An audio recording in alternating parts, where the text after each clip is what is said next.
motion. Welcome to the world of my staff. Okay. Good morning. This is case D388292, Dodds versus Dodds. Set today. It's really set for a status check, but it's coming back on the Dr. Bree Mullins outsource eval. Counsel, kindly your appearances for the record. Good morning, Your Honor. Amber Robinson, bar number 10731 on behalf of plaintiff Eric Dodds. Good morning and welcome. Good morning, Your Honor. Judge Frank Cody, Burner 5804 on behalf of Mom, who is not present. Do you want her by phone? No, Judge, that's okay. Okay. You guys read this, I'm sure, just like I did. Yes, Judge. And you have thoughts that you'd like to place on the record? My thoughts were just a lot of deflection, Your Honor. I had some concerns about the drug test. There was one or two that Dr. Mullins wanted Jennifer to take, just concerns surrounding getting Jennifer to go take the drug tests. But overall, I mean, it sounds like her opinion is Jennifer will be okay if she follows doctor's recommendations. But that's been the problem all these years, is she doesn't follow those recommendations. So are you saying you would like her to follow the recommendations? And if she does, you feel what? Well, we've proposed settlement to the other side, something along those lines. I think it would maybe help to hear Your Honor's perceptions. Well, let me hear from Frank first, too. Judge, I read the report and thought that it sounded as if Mom with counseling could maintain, for lack of a better term, a normal existence, and that would not be averse to the children. I've talked to her about that, and she is inclined to follow the recommendations, especially if the court believes that's a good idea as well. And so we are at the point of where do we go from here? Well, I read it, and... Your Honor, sorry. May I just say one comment about Sure. this, Your Honor? I remember back a short time ago when we were in Your Honor's courtroom that after visiting Mr. Ponzo, where, Your Honor, you had stated that Jennifer can act like Dr. Jekyll and Mrs. Hyde in the right circumstances in front of professionals. She can say the things that she needs to say, and then outside of that, continue to not follow the court orders. So that's one of my big takeaways from it. Besides a lot of the inconsistencies in there, that's one of my concerns of the whole thing, is just being able to follow through for the kid's sake. So I just wanted to put that on record, Your Honor. Well, I think that's kind of what the doctors focused on is, hey, if we're going to see consistency, she was trying to strive for a diagnosis and kind of sift through all this stuff over the years and say, clinically, what really stands true after all of this? And I kind of agree with her. I don't think she's bipolar. I think she probably is very anxious, has a lot of depression, has substance abuse and alcohol and drug issues, and has some panic attack issues, and has always treated it without real psychotherapy. That she's done medicine, and she got a low creat. And she could have stuck around there and done another test the same day, and they would have been able to tell whether she was dirty or not. Well, I would note that she's already been diagnosed bipolar, though, which in my opinion it just goes to some of her actions. They're just abnormal in regards to the children. Right, but sometimes, well, it depends on what they actually saw at the time, but you can be misdiagnosed with a mood disorder, with depression, but not generally with mania. And what she was saying in here, I mean, I don't know if it's true or not, that some of the things that were reported as mania were things that Dad reported, but I don't know. I think the medicine that she's on now she's not being treated for bipolar. She's being treated more for anxiety type stuff and depression. I would like to see her get the therapy consistently, and I'm glad she doesn't have some kind of problem that she wants to take the kids to the doctor. It was just so weird what happened, with the camping trip and I'm from the DEA and just the strange things that she does sometimes, you know, it makes it seem like there's a real problem. Like, I don't know. Her method of doing things sometimes is, she has poor judgment sometimes, very poor judgment. I think, I'm also really surprised that she's made it through so much school. I mean, is it true what she said in here that you didn't let her finish school? No, that's not true, Your Honor. I was wondering about that. Like, why wouldn't she finish and get a degree? She had a choice to stay down in California, Your Honor. When I went down there, this was 2005, 2006, when I went down there in 2006 to get the things. And it also isn't true that I left with the kids in the middle of the night. She told me to get the F out of the house and take the effing kids with me. But that was 10 years ago. So. Did you have one class left? Yeah, I mean, she could have definitely gone down there, traveled, commuted. When we were reconciling and came back up here, we looked at all kinds of options for her to be able to finish her degree from up here, but she didn't go that route. So, yeah, it was definitely not, I'm not in control of that, Your Honor.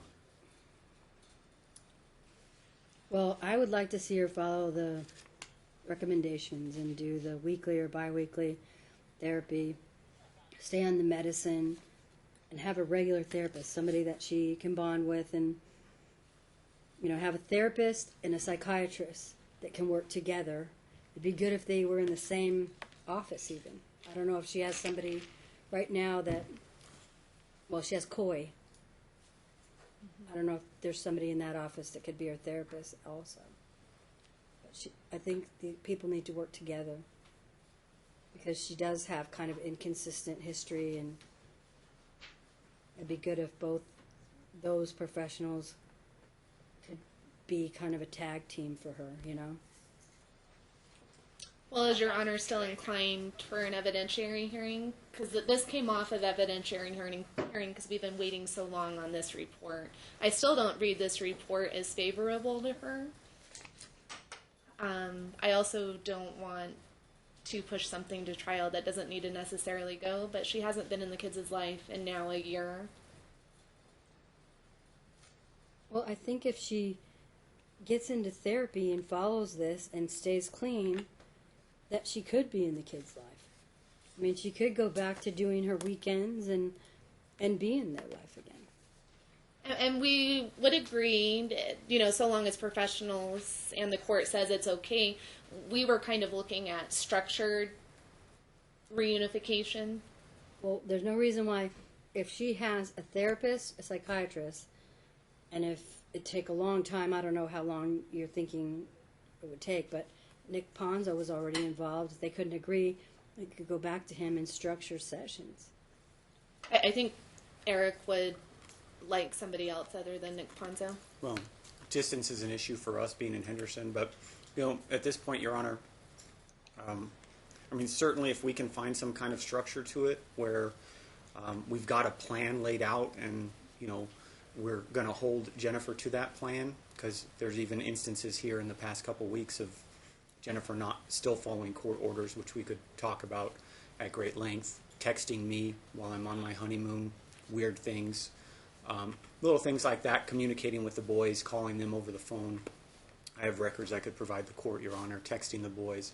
Still, you know, the court had said not to communicate with the boys, so I just think that my fear is we get out of here and she's back to doing things and not following, you know, Your Honor's orders. So I would really like some structure. I'd like it to kind of tiptoe into this whole Well, we thing. need to have a pathway that she can succeed. Yes, Your Honor. In addition to all of the mental health issues, Your Honor, we do have monetary issues. My client has now waived child support 2 different times in this case, so it's not like the child support arrears that are due now are from the entire length since their divorce. It's just recent in time, but she's up at almost $10,000. Is she working right now, Frank? My understanding is she is back at work, yes. And so it's just not even good faith payments here and there. It's just been nothing still. And that's what happens in this case. You know, we go to court, she stays on semi-good behavior, and then court ends, and then things blow up again. Well, what do you both think about having a process that, says, let's say she does, well, 4 months. I'm not saying that would quit in 4 months, but at least a minimum of 4 months consistent therapy and compliant with her psychiatrist. They write at least a letter in camera, not filed, that states that, and that they have copy of this report and Ponzo's report, so they can see that the court's been working with these parties and there's been some issues, and we want not to violate her privilege, but to just know that she's in sessions and compliant, and then there's no risk at starting reunification. That's all I need to know. Compliant with meds, compliant with therapy, no risk regarding starting reunification, and then Ponzo or whoever you guys want to agree to can set up some sessions.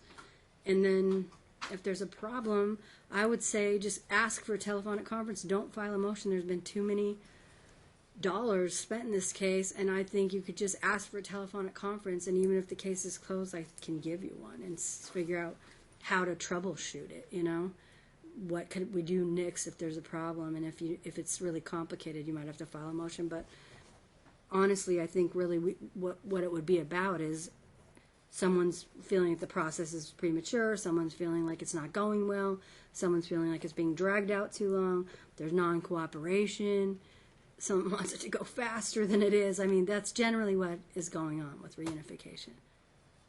Kids won't go, I mean, if you have somebody that's off the court list, they usually are pretty good at setting it up depending on who's involved. Kids, the age that they are, and the parents and their propensities to remove whatever barriers, set it up so that the barriers are not going to block the process overall. If you really didn't like Nick and you're over in Henderson, we have some people over in Henderson. Well, she's in Summerlin, in fairness, Your Honor. Oh, so you guys are somewhere. There's really not a lot. Right. There's not a lot of people in between there. There'll have to be concessions. That's what I would think. I mean, just to try for that, and money-wise, I mean, I could set the child support if we knew what her... I'll have Mom file an FDF, Judge. Yeah.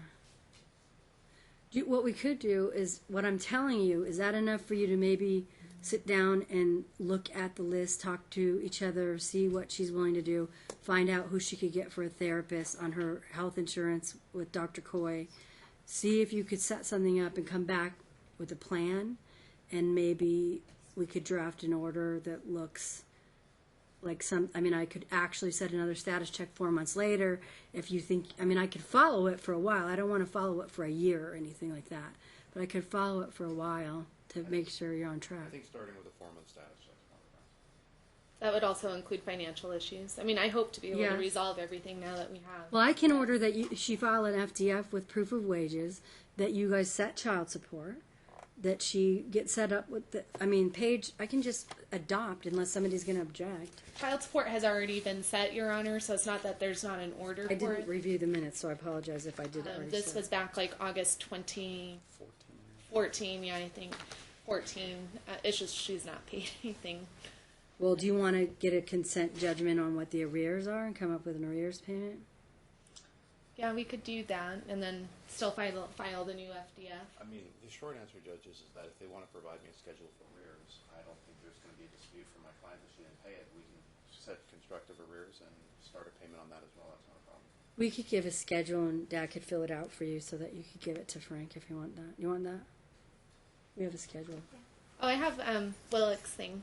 Oh, you have it on? Yeah. Okay, don't worry about it. Sorry. I thought maybe it would help. All right, so Thank you, though. I can adopt page 24 of the report as the recommendations and ask that if it's possible, because Dr. Coy is I figure he's the psychiatrist, so if he's got somebody, or she, is it he or she? I can't remember. I think it's Michael. Right, that's right. He can recommend somebody in his office or somebody he's comfortable working with that he thinks would be good for Mom as a therapist, and if not, that maybe Frank and Mom try to figure out somebody. I would suggest somebody like Pam Goldberg at the Center for Emotional Wellness or Emotional Healing. Center for Emotional Healing. It's one of those. On Rainbow by the 215, if Mom's over by Summerlin. Pam Goldberg. Yeah, Pam Goldberg. I went to school with her. She's very good, and she works a lot with children. They have Camp Make Believe over there, and they have a lot of therapists over there. So if she doesn't sync with her, they also have a psychiatrist there, Deborah Barney, and they have another psychiatrist there too. But if she likes her psychiatrist, I wouldn't say change that. I would say stick with that person, get with a therapist with that guy. I'm just recommending somebody that I know at a place that really works with a lot of family members on her side of town. I just don't know that many psychiatrists because we really don't work with a lot of them here, and I'm out of that mental health field for a long time now. Okay, Judge. So like 45 days, should I see you maybe, or 4 months? You were saying 4 You months. do it all yourself without me on with that? Is that enough information? Judge, I'm more than confident we can work out the arrears issue and the child support. Okay, so Dad and Amber will do it, schedule arrears. Mom will file a FDF with updated wage statement. They'll work out the child support issue and do a consent judgment with an arrears payment for Mom going forward. And Mom will find a therapist in conjunction with her therapist. After 4 months, they will each write like short letter, not violating the privilege, advising if she's compliant with her. Well, first, they will get a copy of any confidential reports in here, especially Bree Mullen's recent report, that would help with her therapy and her treatment. Then they need to let me know, is she compliant with treatment, visits, and medicine, and is there any risk going forward with child reunification? That's it. And then it'll be in camera here, sent to the court, and then counsel can have copies as long as you're retained. And after that, she can move forward with the process, and you guys need to decide if it's going to be Nick Ponzo or somebody different, and that process should be able to go forward, hopefully. Yes, Dan? Just to be clear, Your Honor, so we're going to do a 4-month, she's going to be going through the therapy I'd sessions. like to see her do page 24 for at least 4 months to just get stabilized. And then we'll work on the reunification part after that. Unless you guys think something different. If you all agree something sooner or longer needs to happen, you don't need my permission for that. You'll be able to tell based on how she is. I mean, I don't know if anybody's going to come in contact with her if she's not seeing the kids. But if she's sending you crazy, weird text messages daily and not following current court orders, you know, there might be a need for a little bit longer period of time. I don't know. Do you want to have something where sometimes in some cases people agree that the ex can have access to the psychiatrist to give information, not to hear anything, but to send information about how the person's presenting to them. I don't know, you can consider that. You can talk to your client about it. Obviously, your client has to agree to that. But that's one thing that sometimes when somebody presents like Jennifer, where it seems like she seems one way one day and another way another day, and it's very subtle differences, and people really perceive her in different ways. Sometimes it helps if you hear from several people what, you know, the psychiatrist hears clinically, enough information that they can kind of understand what's really happening. So that might be an idea if you get to the end of 4 months and you guys are saying, no, this can't be happening because here's what I've got going on. And Frank, you're saying my guy, my girl feels like she's doing great. So just an idea. Maybe you could wait 4 months, but then she's going to say, why didn't you tell me earlier? You know, you could have talked to my psychiatrist a long time ago. So it's just an idea to talk about whether, not that Dad could get information about her, but could he transmit information to the psychiatrist? Just an idea. So, All great suggestions, Your Honor. 4 month status. That would be December 20th at 9:30. And would you, just like the minutes, can you stipulate under 7.50 so you don't have to draft anything? Or if you need an order, who wants to do that? I'm good with the minutes, Frank. Minutes are fine, Judge. Okay. I apologize. Can I get that date one more time? Yeah, December 20th at 9:30. And if you're on vacation or whatever, you could appear by phone. Thank you, Your Honor. just kind of give us a call and let us know. Thank you. Thank you. Because that's close to Christmas. It's very close. Can't believe I'm going to be here that day. Thank you, Judge. Have a good afternoon, you guys. Thank you. you. You as well, Your Honor.